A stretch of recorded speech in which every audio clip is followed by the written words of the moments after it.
Cheesy intro time! Hello everybody. Today I have a minor revolution in the computational tech community, and I'm super excited to show you. Let's hop right into it. So over here we have this wonderful device, and this is a Redcoder. So I'm sure you've all seen Redcoders before, but this one is special because this one has two things going for it. First of all, it's instant. So as we can see by these comparators and the observers running into it, it is fed by an instant comparator line. So that was, I don't want to give credit to Ilmango for this because it wasn't discovered by him, but I learned about it through an Ilmango video, so I'll link that. I think he gives credit there to the person who originally discovered it. Then we also have, running into the instant comparator line, we have Kahyxen's instant rail line. I found this super helpful in my designs for the past month since he released it. Highly recommend going to check him out. Link in the description, of course. And the third thing going for it is, since it runs on an instant comparator line, and because the instant rail line can be infinitely long, the Redcoder can actually be infinitely long. Now, that's kind of weird, right? See, normal Redcoders can only go 15, because if we look at redstone signal strength, we'll notice that it's only about 15. Yeah, it only goes 15 maximum. So why do we have more than 15 outputs? The reason is because we're using overstacked Shulker boxes, and that's what makes this the most special. So overstacked Shulker boxes, for those of you who don't know, you can overstack, you've been able to overstack non-stackable items for a while, since, I don't know, way back when.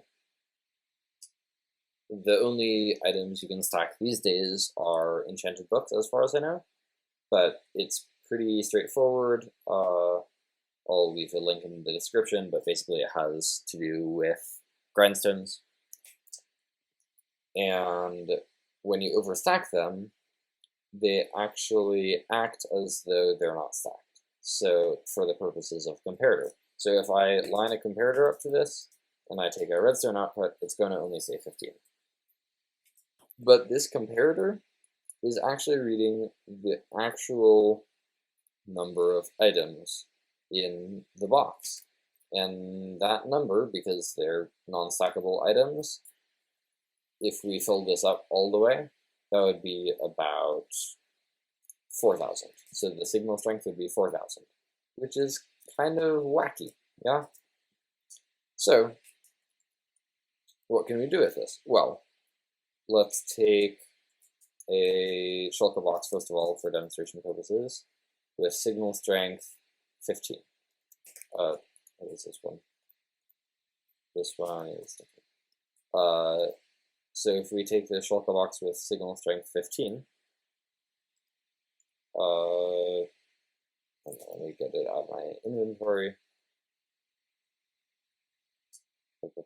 Signal strength 15. If we pop that into the system, and we press the button, as you can see, very quickly lights up, and this is the 15th signal output. And then we can retrieve the chest, and it turns off very quickly again, yeah, as you can see, and it pops back in here. Alright. Do I have tile drops in? Is that why they're not playing it? I'm confused. Anyhow, if we pop back on over here, we can create a box that has more than 15 signal strength. So we have this box that has 15 already, because you can see 27 slots, so that'd be 15. And then let's quickly do this. Now we have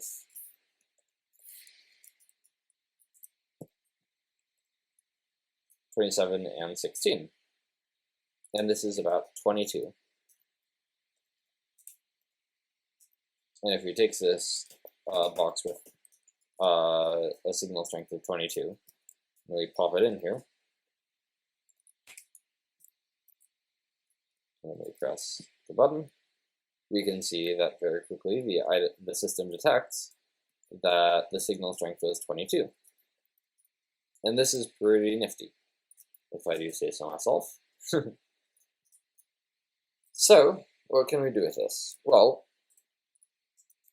you imagine 27 slots. Say you have this 100 blocks long, because as I mentioned, it can be infinitely long, infinitely expandable. If you have it that many blocks long, then you're going to have essentially the number 2700 in a chest. So you can store the number 1 to the number 2700 in one chest. And that's a lot of information to hold in one block. So yeah, it's just plainly useful. And in fact, I'm going to be using this not for something computational, because I don't do a ton of computational stuff. I'm actually going to be using it for music. So imagine you hook a bunch of note blocks up to here, and so like here and all along here. And if you were to do that, then you could have the number 1 to 25, and each of those represents a different note. And because each of them represents a different note, you can have the entire scale that's available in the entire note scale that's available in Minecraft from one shulker. And that's kind of awesome, because this creates a whole realm of possibilities for music making and for computational redstone that haven't been available before, or if they have, they've been too laggy. This is also very lag efficient. You can see there's some redstone dust, but this is always at level 1, and it never changes state. So that's pretty great. And then other than that, it's basically all rails, repeaters, comparators, and torches. And that just about wraps up today's video. If you enjoyed, please consider liking, maybe subscribing, and leaving comments. I do love reading the comments, and they are really helpful for finding out what I can do better in future videos. So thanks so much, guys, and I'll see you later. Peace out.